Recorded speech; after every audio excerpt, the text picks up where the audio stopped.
Shaktimidandasya Gyanam Shanam Sarakaya Shaksun Militangena Tasmai Shri Gurave Namaha.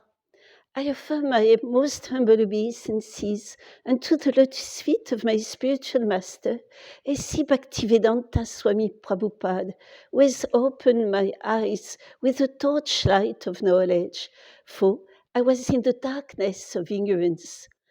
Nama Om Vishnu Padaya Krishna Prestaya Bhutali Srimate Bhaktivedanta Swaminiti Namine Namaste Saraswati Devi Gauravani Prachadine Nirvisesa Shunyavadi Parshatya Deshatarine Jai Shri Krishna Chaitanya Prabhu Nityananda Shri Advaita Gadadada Shivasadi Gaur Bhaktavrinda Hare Krishna, Krishna Krishna, Hare Hare, Hare Rama, Rama Rama, Hare Hare. Vanchakalpatarubhyascha, Kripa Sindhubhya evacha, Patitanam Pavanibhyo, Vaishnavibhyo Namo Namaha. Srila Prabhupada ki Jai. So, first of all, I'm asking the permission and the blessing of my exalted God brother and of all of you, very wonderful assembly, to be able to say a few meaningful words. And I wanted to tell you, I just see that it is text 28, but I was told it was going to be text 29, so I will read, of course, 28, but I will go on until the next purport. Okay. Om Namo Bhagavate Vasudevaya. Om Namo Bhagavate Vasudevaya. Om Namo Bhagavate Vasudevaya. Om Namo Bhagavate Vasudevaya. Om Namo Bhagavate Vasudevaya. Om Namo Bhagavate Vasudevaya. Narayanam Namaskritya Naram Shaiva Narottam Devim Saraswatim Vyasam Tato Jayamudilayet. A few invocations before reciting the Srimad Bhagavatam, which is the very means of conquest. One should offer respectful obeisances unto the personality of Godhead, Narayana, unto Narayana Rishi, the supermost human being, unto Mother Saraswati, the goddess of learning, and unto Srila Vyasadeva, the author. Nasta playeshu abadeshu, nityam bhagavata sevaya, bhagavatu tamashloke, bhaktil bhavati naishtiki. By regular attendance in classes on the Bhagavatam and by rendering service to the pure devotee, all that is troublesome to the heart is almost completely destroyed, and loving service unto the personality of Godhead, who is praised by transcendental songs, is established as an irrevocable fact. And again, to glorify the Srimad Bhagavatam, there is a beautiful verses, some beautiful verses by Srila Sanatan Goswami that I would like to share with you. So it says, O Srimad Bhagavatam, O nectar, churned from the ocean of all Vedic scriptures, O most prominent transcendental fruit of all the Veda, O you who are enriched with the jewels of all spiritual, philosophical conclusions, O you who grant spiritual vision to all the people of the world, O life breath of the Vaishnav devotees, O Lord, you are the sun which has arisen to dispel the darkness of the Kali Yuga. You are actually Lord Krishna, who has returned among us. O Srimad Bhagavatam, I offer respectful obeisances unto you. By reading you, one attains transcendental bliss, for your syllables rain pure love of God upon the reader. You are always to be served by everyone, for you are an incarnation of Lord Krishna. Oh Srimad Bhagavatam, oh my only friend, oh my companion, oh my teacher, oh my great wealth, oh my deliverer, oh my good fortune, oh my bliss, I offer respectful obeisances unto you. Oh Srimad Bhagavatam, O giver of saintliness to the unsaintly, O uplifter of the very fallen, please do not ever leave me. Please become manifested upon my heart and my throat, accompanied by pure love of Krishna. From Srila Sanatana Goswami. So we start with text 28. Tat pada shosham jana kalmasha panaham sadalma viam muldia dat sumangalam ya deva devo girisha chandra molil tadalam madna parayacha bhaktya. I let you say if you want.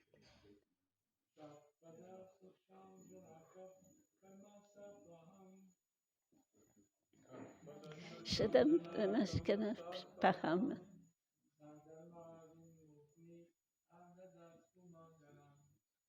Satatma Finmulya Sumangalam.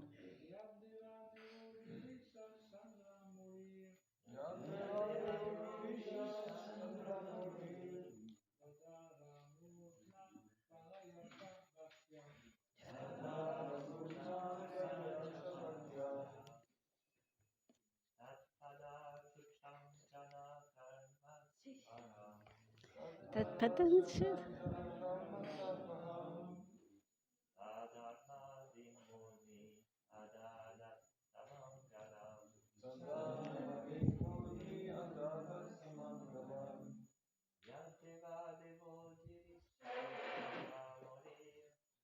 Yadeva Devo Girisha Chandra Mulir.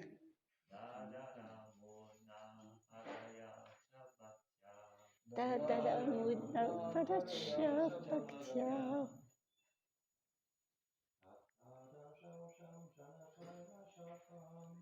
Tapada Shosham Shanakam Shapam. Sadalma Vimulyam Shapam.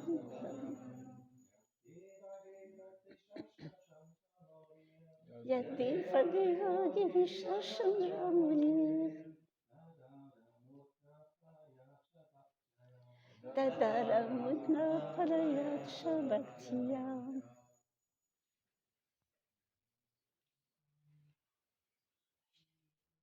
Vaishnavi.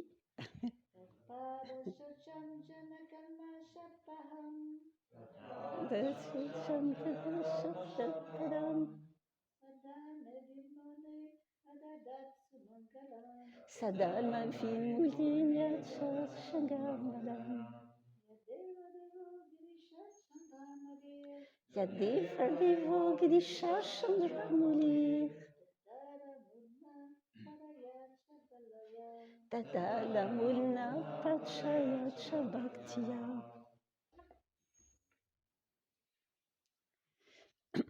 Tat Pada Shosham. The water that washed the lotus feet of the Lord. Jana Kalmasaha Paham, which washes away all the sinful reactions of the people in general.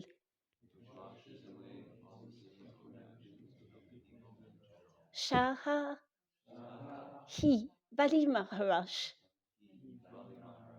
Dharmavit, completely aware of religious principles.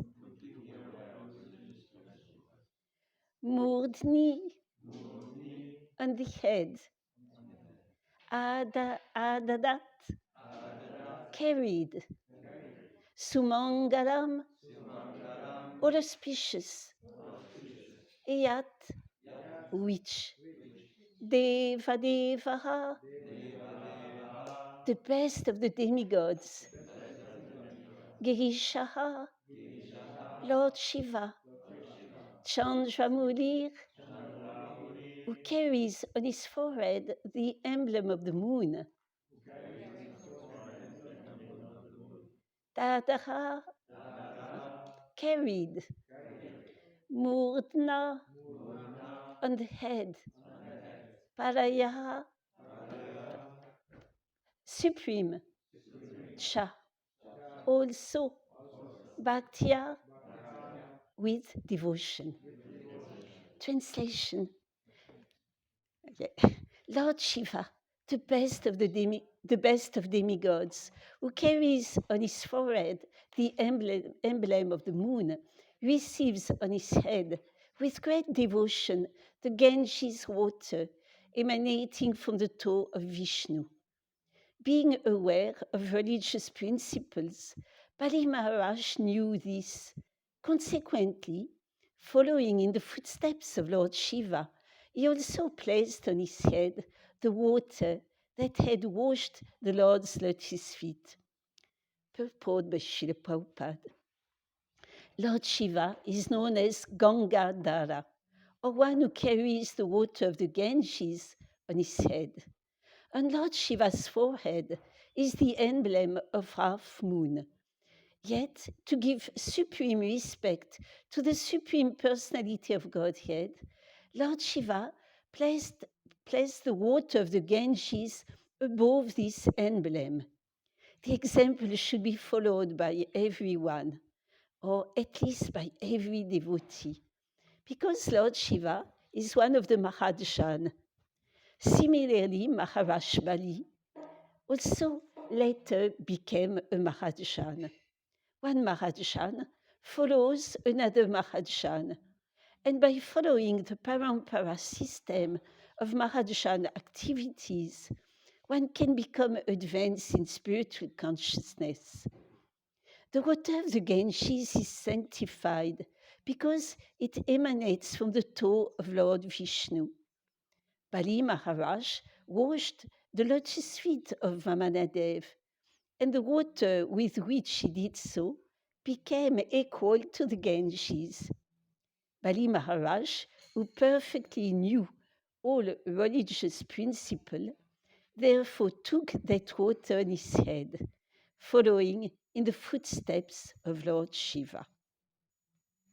So, as I mentioned, dear devotees, I thought we started text 29. So we are going to go with the narration until the next purport. Text 29. Bali Maharaj then said to Lord Vamanadev, "O Brahmana, I offer you my hearty welcome and my respectful obeisances. Please let us know what we may do for you. We think of you as the personified austerity of the great Brahmana sages." So here Bali Maharaj is talking of the austerity of the great Brahmana. And he sees the little dwarf Brahmana as austerity personified. Actually, austerity is the opulence of the human being. In this age of Kali, although the main austerity, the most important austerity, is actually the chanting of the holy name. And we were discussing yesterday with one of the new girl, I would say new girl, my daughter. She was saying that it's not an austerity to chant the holy name. We just gather and everybody is feeling so much ecstasy, so much spiritual bliss. It's because Lord Chaitanya has been so merciful. This austerity becomes actually the highest pleasure. But chanting the holy name, as we described in reciting the 10 offenses in the morning, it's not such an easy thing. More we progress, more we see, to chant purely the holy name is actually a great challenge to our troublesome mind of the Kali Yuga. So although the supreme austerity is to chant the holy name, we can see by practicing daily our spiritual life that it's nice for each of us, boys and girls, to add a little austerity in our daily life.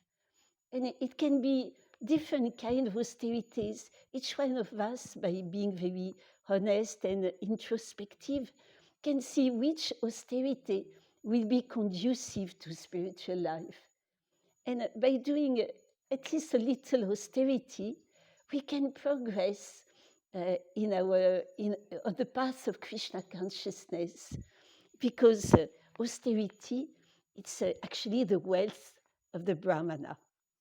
And in the past ages, we were able to see that the saintly kings, they did austerities, not to become proud, because of course austerities, they bring power, spiritual power. But we should never become proud of austerity.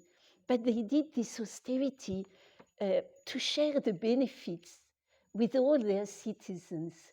So even in Krishna consciousness, I've seen leaders, even sannyasi, brahmachari, or even householder, doing fasting, austerity in that mood to actually share the benefits of their austerities with all the other devotees. So I was very, very impressed by that. And it works. So text 30. Oh, my Lord, because you have kindly arrived at our home, all my forefathers are satisfied. Our family and entire dynasty have been sanctified, and the sacrifice we are performing is now complete because of your presence. So yesterday, our dear Janananda Swami was talking about honoring the guest.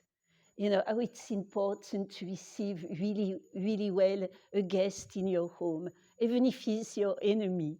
And he said something I didn't know. If the guest is not satisfied, he leaves his karma in your home.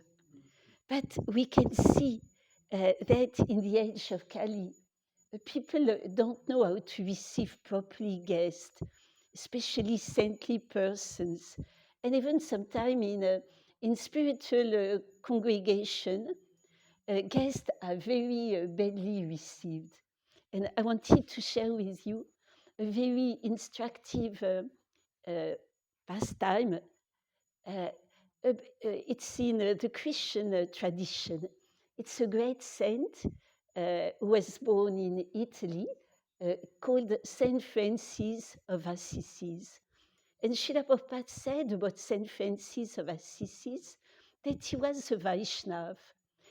Prabhupada went to exchange and talk to the Franciscan priest, and they told him about Saint Francis, and he said he's actually a Vaishnav. So Saint Francis was actually a very, very, very renowned monk, and he actually built his order and the rule of his order in that mood of poverty. He was worshipping whom he called Lady Poverty. And one day it was snowing, it was the winter, he was in Italy. He was walking with his brother, Leon, and they were cold and thirsty and hungry, and they came and knocked on the door of one monastery of his order. It was night, and one brother just didn't open the door. He looked through a little window, and when he saw these two monks, a little dirty in the middle of the night, he didn't want to open the door. He says, just come back tomorrow. We don't open at night. So St. Francis, and he closed the door. So by 2 times, St. Francis and Brother Leon, they knocked, but they didn't say who they were. And the door remained for a long time closed.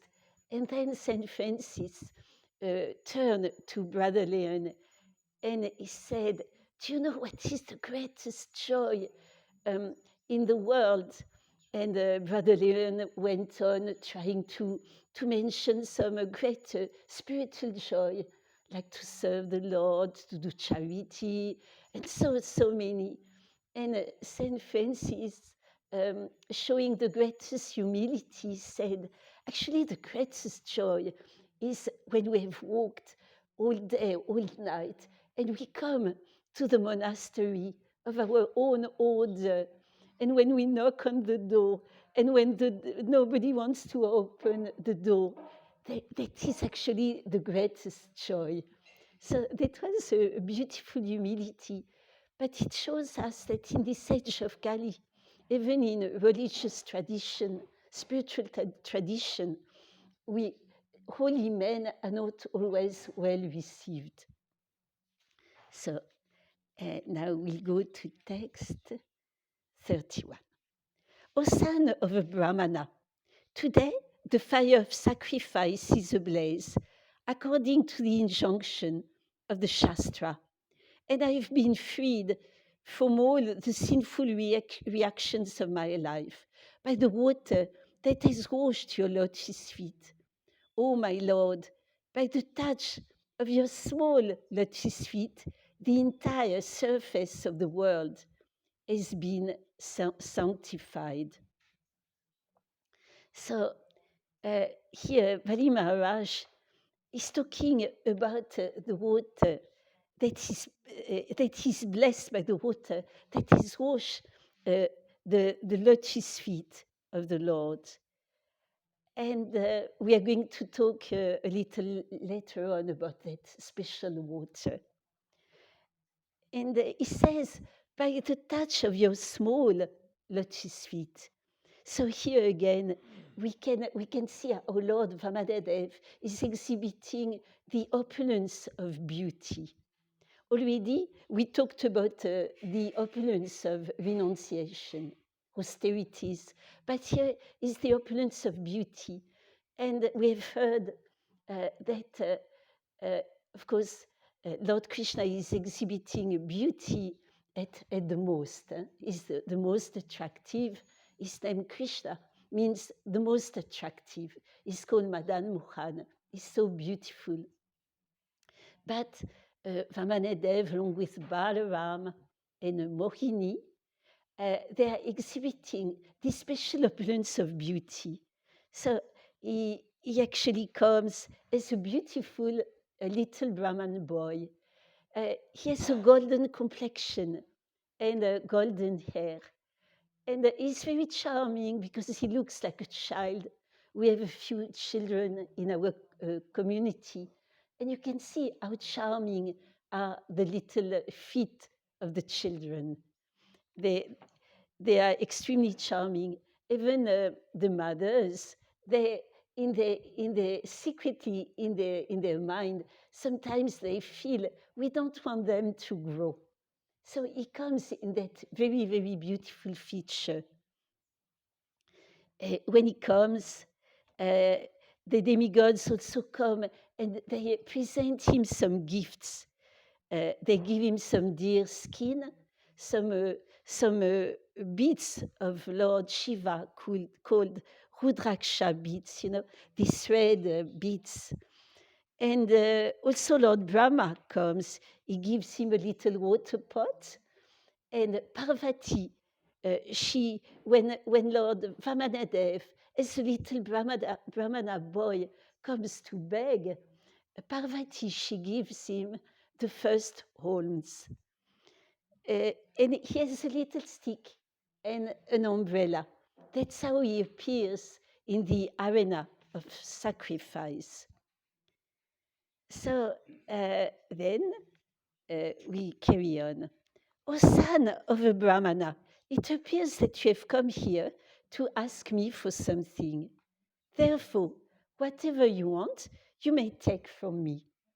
O best of those who are worshipable, you may take from me a cow, some gold, a furnished house, palatable food and drink. You may take the daughter of a Brahmana for your wife. You may take prosperous villages, horses, elephants, chariots, or whatever you like.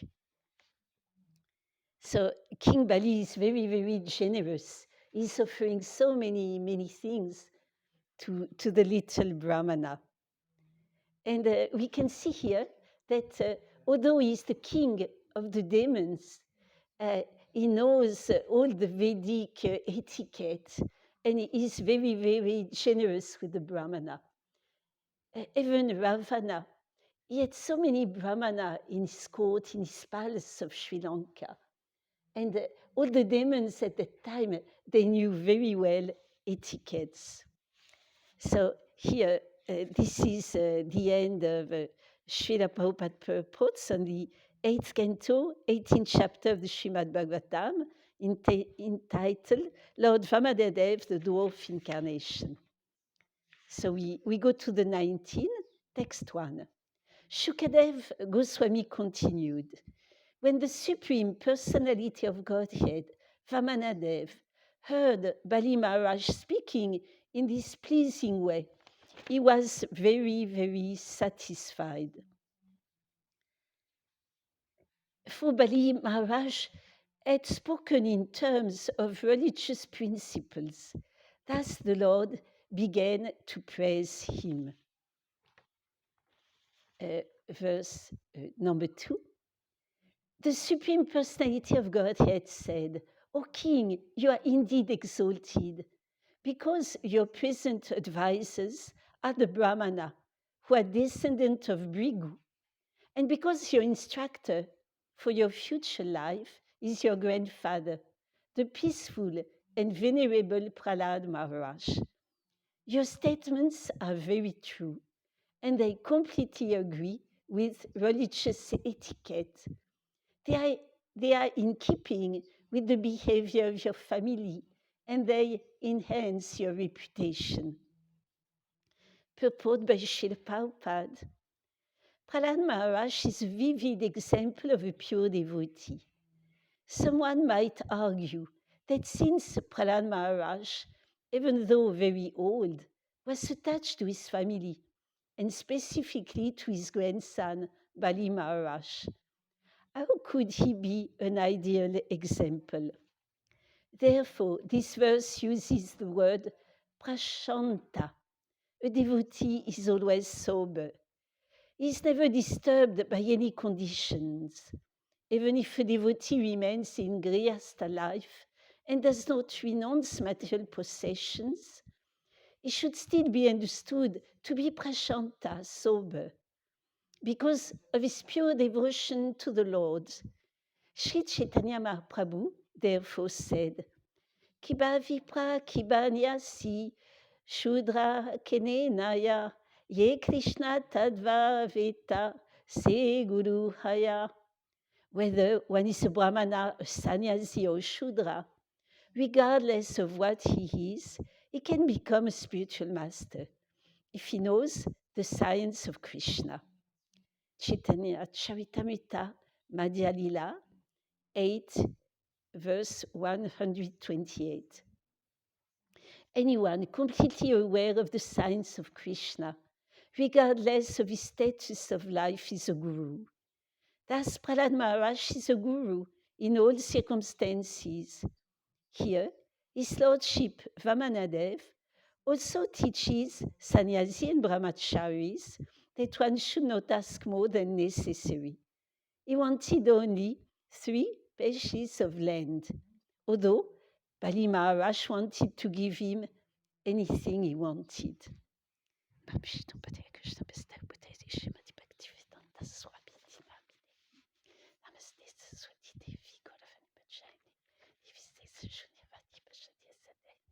So in this verse, Lord Vamanadev is teaching us that one should not take and things more than necessarily. That we shouldn't accumulate things endlessly. He's teaching, especially the Brahmachari, the sannyasi, but also any Vaishnav. We can see that in our household life, it's very easy to accumulate. And actually, when we accumulate too many material possessions, they become an hindrance to our spiritual life. So in Bhagavad Gita, it is actually advised to be very equipoised, to keep balance, not in everything. And in the nectar of instruction, it's also telling us not to accumulate too much. Now, Srila Prabhupada, it's very interesting. He is speaking about Grihastha life, and especially Grihastha household devotees, Vaishnav. And he's explaining here that, taking the example of Prahlad Maharaj, who even in old age is remaining attached to family, he's telling us that in the Krishna consciousness movement and on the path of bhakti, devotees actually are rising above the restriction of varna and ashrama. And Lord Chaitanya is actually here saying that one is not a brahmana, one is not a sannyasi, one is not a shudra. When one knows completely the science of Krishna, one is actually can become a guru. He can become spiritual master. So we all know that Srila Prabhupada wanted everyone to become guru. Of course, it's so many kinds of guru. One cannot imitate, one cannot be on the same level maybe of Srila Prabhupada or Bhaktivinoda Thakur or Srila Bhaktisiddhanta Saraswati Thakur. But if one knows the science of Krishna completely, if one is practicing for so many years, the instruction of the spiritual master, the rules and regulation of the path of Bhakti Yoga, and chanting Hare Krishna, one can become a guru and can become empowered by our disciplic succession. And regarding Grihastha life, in our movement, even in New Mayapur, we have our dear Gopaswami, Prabhu, we can say Maharaj, who is a guru, is in married life, and he's very austere. We can see how he lives and how his very devoted wife lives in very austere condition. And Prabhupada gave the example. You remember how Prabhupada was proud, saying that my spiritual master sent some sannyasi to London to spread Krishna consciousness, but they got very little success. They were actually talking to the high society in England. Maybe one or two disciples came from that, but they were just talking to the high society. And when they were invited to have lunch or dinner with this very dignified member of the British society, they used forks and knife. And Prabhupada was very proud to say, I've talked to the young generation of boys and girls, and they are not anymore using forks and knives. So now we are doing a little bit. But in the beginning, everybody was actually taking prasadam with our hands. And he said, although these sannyasi, they didn't succeed, I've sent 3 household couples to London, and they inundated England with the Krishna consciousness, preaching to the Beatles and having harinam and making records. And so Prabhupada gave the example that even a household can become great preachers and also gurus for the society. And of course, we have the example of Bhaktivinoda Thakur. Bhaktivinoda Thakur, you remember, he had so many children, but he prayed Lord Krishna to send a child that will be a way of Vishnu, a child that will assist him in the mission, very difficult mission. And he was not, although he was taking care of that family, he was not attached to that family when it came to spiritual principles. For example, he told his ray of Vishnu, His Divine Grace, Srila Bhaktisiddhanta Saraswati Thakur, to take a spiritual master that was a pure devotee but completely illiterate.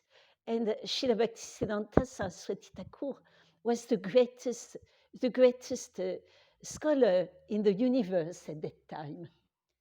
And when he was not accepted by Golkishore Das Babaji, when he came home, Bhaktivinoda Thakur told him, you are not going to come back home. I will not accept you in this house unless you really take shelter and you are accepted by Golkishore Das Babaji.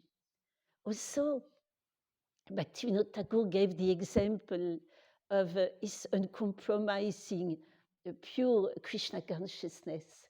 When he was a judge in Jagannath Puri, he was supposed to look after all the affairs and interfere if something was wrong in Jagannath Puri. And there was one mystic yogi, maybe you remember, a mystic yogi who had so much powers.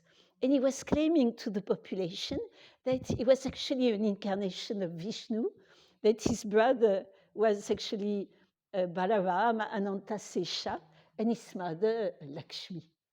And he was getting so much donations and making a big fuss. But Bhaktivinoda Thakur couldn't tolerate. So he came and he challenged him to deny he was Vishnu. A great Acharya always, deny and challenge the people who are saying they are God. Even Prabhupada, he was always challenging people who were saying they were God, sometimes in very humorous ways. He was asking them if they could lift Govardhan Hill. Of course they couldn't. Or even to one man, after talking high philosophy, and the man wouldn't agree that not everything was one. And they discuss back and forth many arguments, very high, deep philosophical arguments, but the man wouldn't accept. So Prabhupada, he paused and he says, oh, so everything is one. Yes, everything is one. Okay, you give me your wallet. And then the man was defeated. He wouldn't give his wallet, so everything was not one. So we can see then Bhaktivinoda challenging that very powerful mystic yogi, put him in jail. And the mystic yogi became very furious. And he says, you will regret that. And then the family of Bhaktivinoda started to become very sick. First his wife with a very, very high fever, life-threatening fever. Then his daughter. But Bhaktivinoda didn't compromise. He wouldn't, although his family may die, he wouldn't free the mystic yogi. And then he became so sick himself, but still he would rather die than freeing that bogus yogi. And then came the time in jail, it was the custom, you shave the hair of the prisoners. And amazingly, when that yogi was shaved, all his power disappeared because he kept the power in his hair.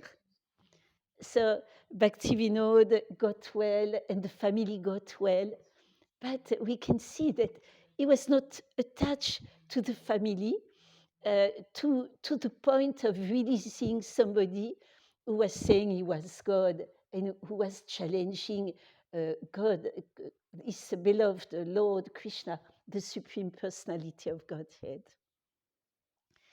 So that was, I don't, what time is it, dear devotees? How much time do we have? I don't have a clock. How many?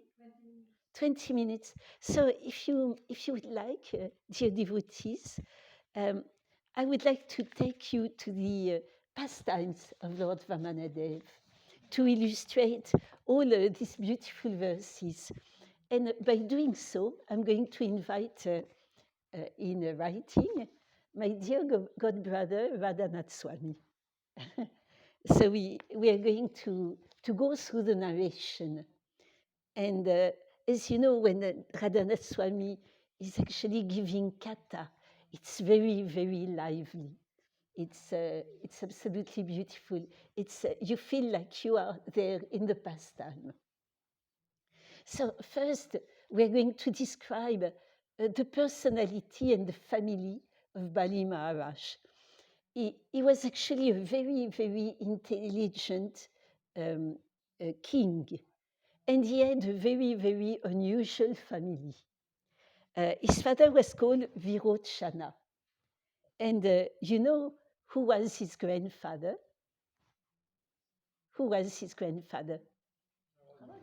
Prahlad Maharaj, a pure devotee, one of the purest devotee of the Lord. But then, who was his great-grandfather? Hiranyakashipu, the greatest demon. And he was also the great-grand-nephew of another extraordinary demon, Hiranyaksha. So it was very extraordinary mixed family heritage. So we could understand from that he got qualities of all these extraordinary personalities in the family. So when we start reading before the appearance of Lord Vamanadev, he has performed so many yagya, and he has arranged to perform 100 Ashvamedha sacrifices, very, very complete. And he has pleased his spiritual master. His spiritual master is the spiritual master of the demons, but he's a great, great spiritual master. His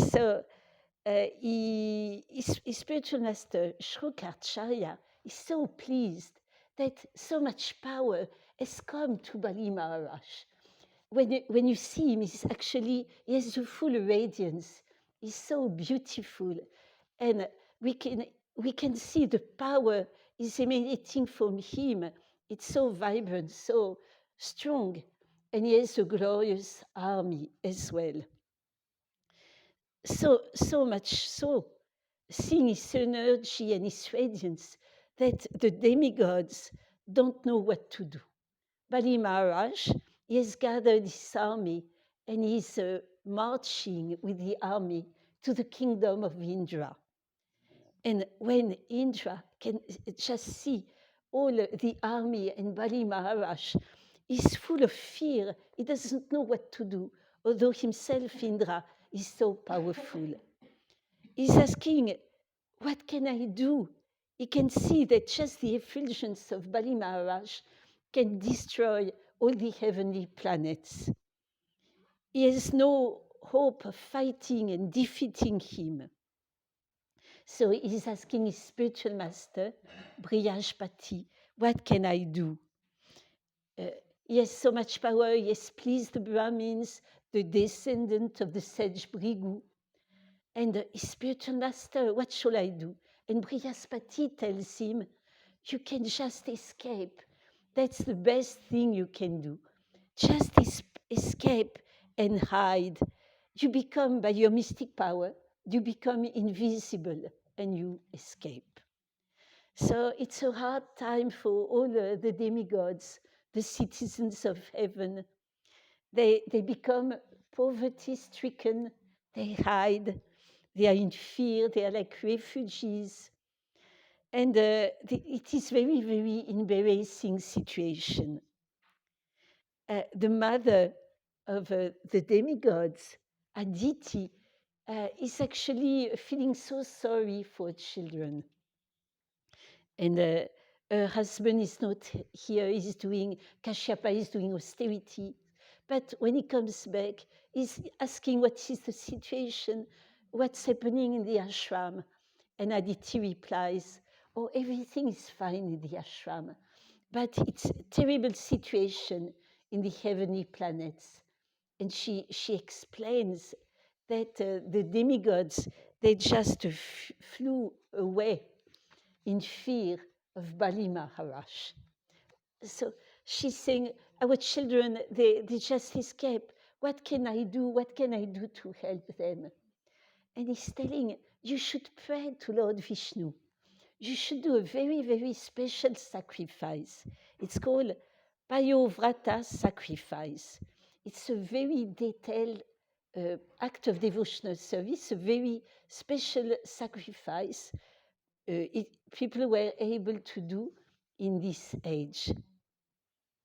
So what they do, they fast, they worship the gurus, they worship the Lord, they chant mantra, they keep very, very clean for 12 days. And they don't deviate of worshiping the lotus feet of the Lord in their consciousness for 12 full days. And it's pleasing to the Supreme Personality of Godhead. And he appears in front of Aditi. And so she has tears in her eyes, she folds her hand, and he says, I know what you want. I will fulfill your wish. And I will appear in your room, and I will defeat Bali Maharaj. So the Lord always appears in the same way. When he appears as Lord Krishna, he appears in the same way. Prabhupada is explaining, it's like in the forest, there is the wind, and there are two pieces of wood, maybe bamboo. And by the action of the wind, the bamboos are actually catching fire. So he says on the transcendental platform, it's the same. Kashyapa Muni and Aditi, they came together, and the Lord appeared from that transcendental union. He appeared first in the heart of Kashyapa Muni, and then he was transferred to the room of Aditi. So we just saw how beautiful Lord Vamana Dev appeared. First he appeared as Narayan with 4 arms, and then he turned into that beautiful little Brahmin boy. So then when Bali Maharaj sees Vamana Dev coming, he says, you have come, you have blessed us. So please tell me what you want. I will give you everything you desire. And very, very humbly, the little dwarf incarnation is asking for 3 steps of land. And he's so charming, he's so beautiful, and his feet are so tiny. And Bali Maharaj is so surprised. Why is he asking for 3 steps of land? I can give him a whole planet, I can give him so many opulence. 3 steps of land. And he's pressing him to ask for more. But Bali Maharaj, as we've seen in the verse we just read, Bali Maharaj is saying that, yeah, please take everything you want. And Vamanadev is replying, I don't need more. I don't need more. I'll be completely satisfied with these 3 steps of land. And then his own spiritual master is coming and say, reject that promise. He's actually Lord Vishnu. He's going to take everything from you. Reject. But Bali Maharaj wants to keep his words. He says, I cannot break a promise. It will be dishonor, and honor is more precious than all the opulences of the world, of all the opulences of life, even. But Shukracharya tells him, no, there's some special circumstances when there is danger or when you joke, you can break your promise and you can still respect etiquette. But Bali Maharaj is actually the grandson of Prahlad Maharaj. And he doesn't want to break his promise. He doesn't listen to the Vedic injunctions of his spiritual master. And he makes his spiritual master very angry because he's actually not following his order. And the spiritual master is cursing him. But we will see this curse is a benediction. He's saying, you will lose everything. So he just, Bali Maharaj is thinking, my guru is supposed to teach me how to surrender to Vishnu. And now he says Vishnu is coming, don't give him anything. So he's deciding he's not a bona fide guru. And he is rejecting his guru. and he turns to the beautiful little dwarf Brahmana who is smiling with his beautiful golden face and beautiful golden hair. And he tells him, yes, I will grant your request. You can take 3 steps of land. So he just gave up the instruction of his guru. He made that difficult decision. And it's at the risk of losing everything. But as the example of Bali Maharaj is showing us, when we lose everything for the Lord, when we risk everything for the Lord, we are not losing anything in reality. When we accept the lost with gratitude, Krishna becomes so happy. And as Srila Prabhupada's father was saying, if if Krishna is so many hands, and how many hands do we have? We have 2 hands. If Krishna wants to take from us, how much can we keep with 2 hands? And if Krishna wants to give to us, how much can we accept with 2 hands? So when the Lord wants to give, it's limitless. So still in his mind, Bali Maharaj is saying, why only 3 steps? But very soon he's going to see what's happening. And the Lord is telling him, he's telling him, actually, you, Bali Maharaj, you have conquered the whole world, but still you are not satisfied. You always want more and more and more. And but myself, I'm satisfied. I have nothing. I'm just a little dwarf. I don't need much, and I'm satisfied in my heart. So if you become happy within, you won't need so many possessions. You will be satisfied within. So happiness is already in my heart. Just give me these little 3 steps of land.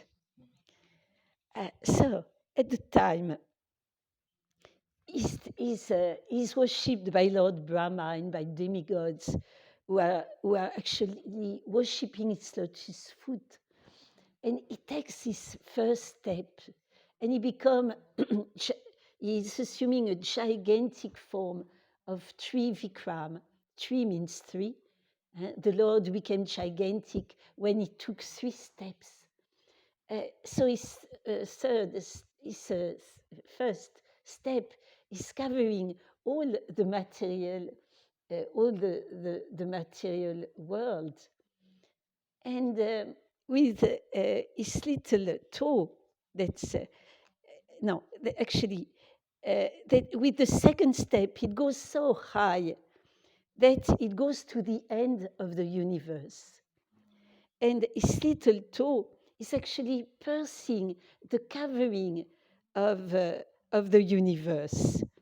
And a little drop of the causal ocean is coming into our universe, into the crack that Lord Vamanadev made. And it's falling on his feet. And then when that water was in the heavenly, flowing in the heavenly planets, it was called the Mandakini River. And then it falls down again. Then we can see all around, all the demigods are flying in their airplanes to witness the magic of the moment. And that Mandakini River, flowing in the heavenly planets, is actually the origin of Mother Ganga, the first verse we read about Mother Ganga. It comes from the Karuna ocean, the ocean where the Lord is lying, and it enters into our universe and falling on the lotus foot of Lord Vamanadev. So then already the Lord has taken 2 steps, and he's looking at Bali Maharaj. You know, he's not happy because Bali Maharaj, although he wanted to keep his promise, he didn't keep his promise. Where is the Lord going to put his third step? And Bali Maharaj is feeling terrible because he has not kept his word. So then he's thinking, it shows that the Lord, when he loves his devotee, he really wants to humble his devotee. And it can be in a terrific way, like now. Because he has not kept his promise. Some people are coming and they're actually tying Bali Maharaj with some ropes that are like serpents. And it's very humiliating for a great king like Bali Maharaj to be tied as a prisoner before his people, his army, and his wife. And then he's thinking, because the Lord is still asking, where should I put my third step? So he's thinking of one thing that is even more dear than all opulences of the world, something that is dear to every living entity, his very life. It reminds me of something that took place about 1 year and a half ago or 2 years ago regarding the COVID. There was a very wealthy man. He was actually the owner, the president or owner of a very famous bank. I don't remember if it's a Spanish or Portuguese bank called Santander.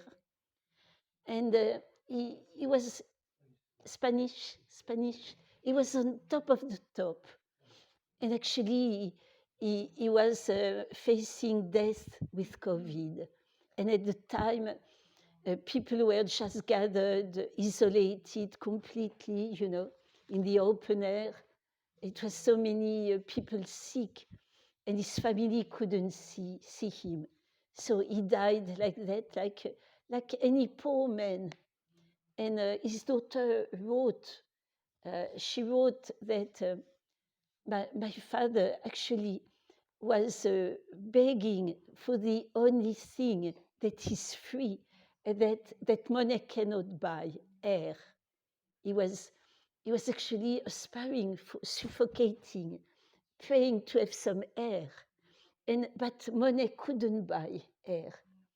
And she said he was alone, and the money remained at home. So we can see that life is what is the most dear to every human being.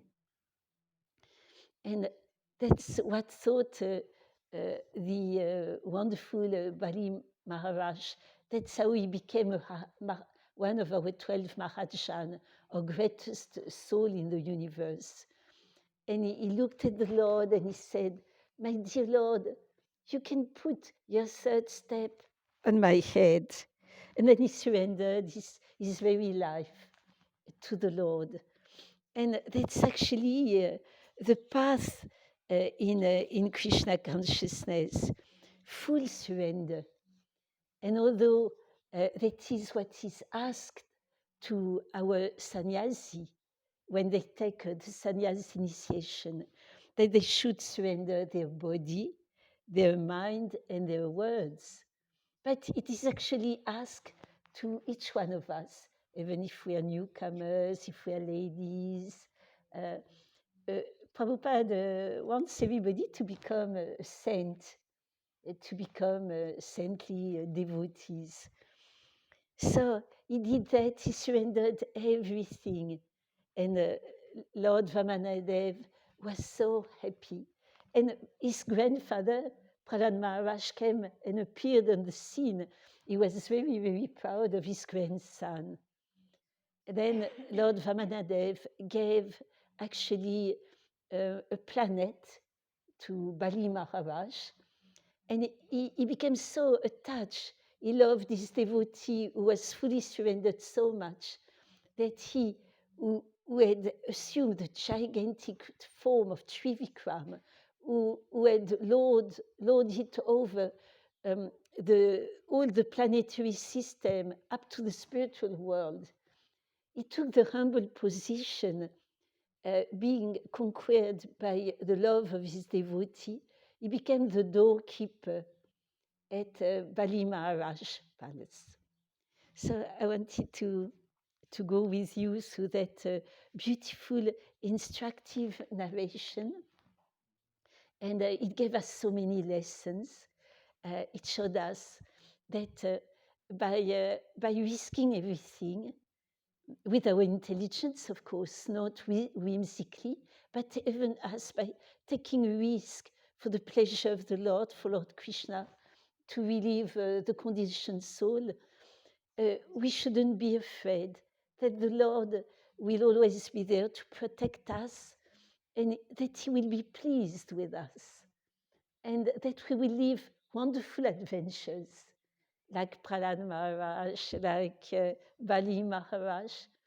And so that's a very wonderful instruction, and that we can see also that the Lord is like he shows in all his pastimes, always eager to glorify his devotees, and that he's conquered by the Lord, conquered, conquered by the love of his devotees, that he cannot be conquered by any weapon, by any army, by it cannot be conquered by the most intelligent, powerful, beautiful person, renowned even, but it can be conquered by the love of his devotees.